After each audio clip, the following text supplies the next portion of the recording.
Good morning, everyone, and thanks for joining us at 7 o'clock here on The Wax. I'm Nicole Nalepa. And I'm Caitlin Francis. We're going to get you a check on your forecast with meteorologist Jill Gilardi, because it's going to be actually a very nice day today, Jill, but we're going to see those temps kind of creep up a little bit, right? Yeah, it's going to be a dry heat, let's call it that. So it's a very warm summer day, but we're not going to be dealing with the muggies just yet. That returns tomorrow, along with the heat. All right, so enjoy the refreshing air as you step out the door this morning. New London. It is bright. We have a clear sky across the entire state, upper 60s there.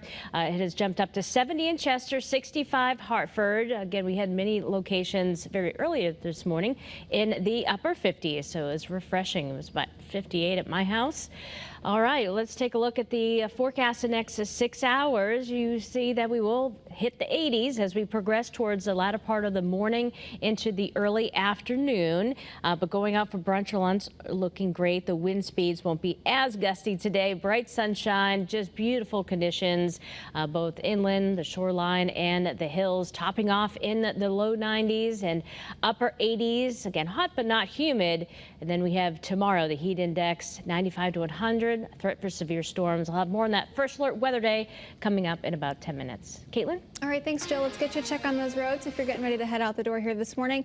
Drive times and speeds looking pretty typical. You can see Hartford to New Haven on 91, Waterbury to Hartford 84 eastbound, and then 95 southbound New Haven to the George Washington Bridge. We are dealing with those delays there. 114-minute drive time. The Parkway more substantially backing up at this time, and a crash in Milford along Route 15 southbound between exits 54 and 53. Right lane there is blocked off. Again, that's in Milford along Route 15 southbound, so just heads up on that. That's the only incident that I'm following for you at this time. We're going to start to see some of that daytime work pick up typically between 8:30 and 9 o'clock this morning. But a live look outside in Hartford, Waterbury, Middletown, and Meriden. Bright sunshine. You will need the sunglasses, but as you just heard Jill mention, you probably won't even need the air conditioning as you hop in the car, at least for the morning commute. Enjoy that, at least for right now. Let's quick check at your Connecticut Chevy First Alert traffic report driven by your Connecticut Chevy dealers. In East Haven, there's a fire investigation going on after a brush fire that took place right between Prospect Place Extension and Proto Drive, not too far from Tweed Airport. Yeah, Channel 3 Eyewitness News reporter Olivia Schuler has been on top of this all morning. She has the latest details for us. Fire crews tell us that the brush fire started in a marshy area off of Proto Drive. Now, that marsh area, firefighters tell us, is about 10 acres, and it actually backs up towards a runway at Tweed Airport. Firefighters say that the call came in around 9:50 last night. Take a look at this video from the scene overnight. You can see fire crews using their hoses to douse a tree line where that marshy area is. You can see the flames shooting up from the brush. Tweed Airport is just a few miles away from one of the runways that backs up near Proto Drive. When crews first started to battle the fire, Tweed Airport was still operating. Chief Matthew Marcarelli says for a period of time, flight operations were stopped and flights were redirected if scheduled to land. Multiple towns assisted East Haven Fire as they battled this brush fire. It's going to be a very labor-intensive night for us.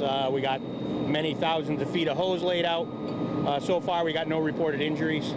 Chief Marcarelli says wind and the marshy area made it hard to navigate battling this fire. We know a nearby building was briefly evacuated due to the concern of embers flying in the air. Those people were quickly let back inside. This morning, I did give a call to East Haven Fire Department. They said that they cleared the area around 3 o'clock this morning, so all local roads are reopened here in East Haven.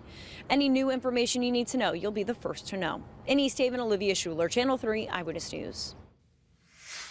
Today, we're expecting to learn more about the two people who were taken into police custody after a wild chase in West Hartford. We captured this exclusive video of the scene. You can see it here. Police were chasing a stolen SUV down Farmington Avenue yesterday when the driver collided with a school bus on Troutbrook Drive. The driver and passenger were both turned over to Hartford police last night. Now, fortunately, no students were on that school bus. The driver of the bus was minorly injured but is expected to be just fine.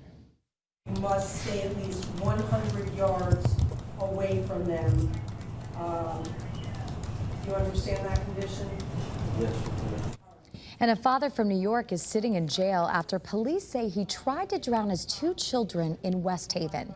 Prosecutors say Romney Desronville was caught in the act early Saturday morning at Dawson Avenue Beach.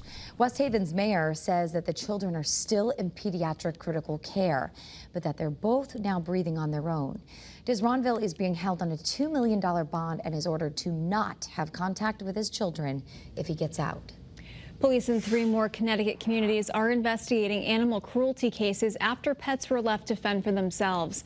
Police in Bristol are searching for the owner who dumped a dog in Page Park. She was found in pretty rough shape, laying next to a tree yesterday morning.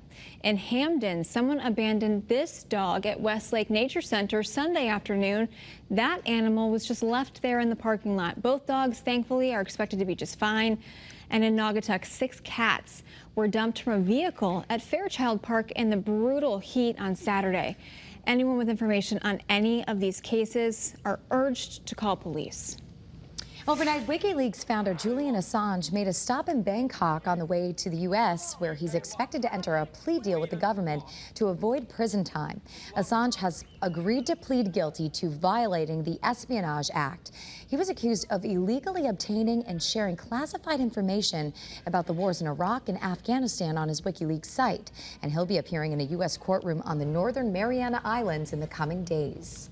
The media empire of conspiracy theorist Alex Jones is set to be shut down. That's according to a trustee appointed by a bankruptcy court who says that company, InfoWars, will be closed. This is all part of settling the $1.5 billion Jones owes the families of victims of the Sandy Hook massacre. The newly appointed trustee has the support of 8 of the 9 families to sell the company and distribute the assets equally. And good morning, everyone. It feels terrific outside. It is 7:07. We are tracking warmer temperatures by this afternoon, but it's not going to be humid, so a perfect summer day.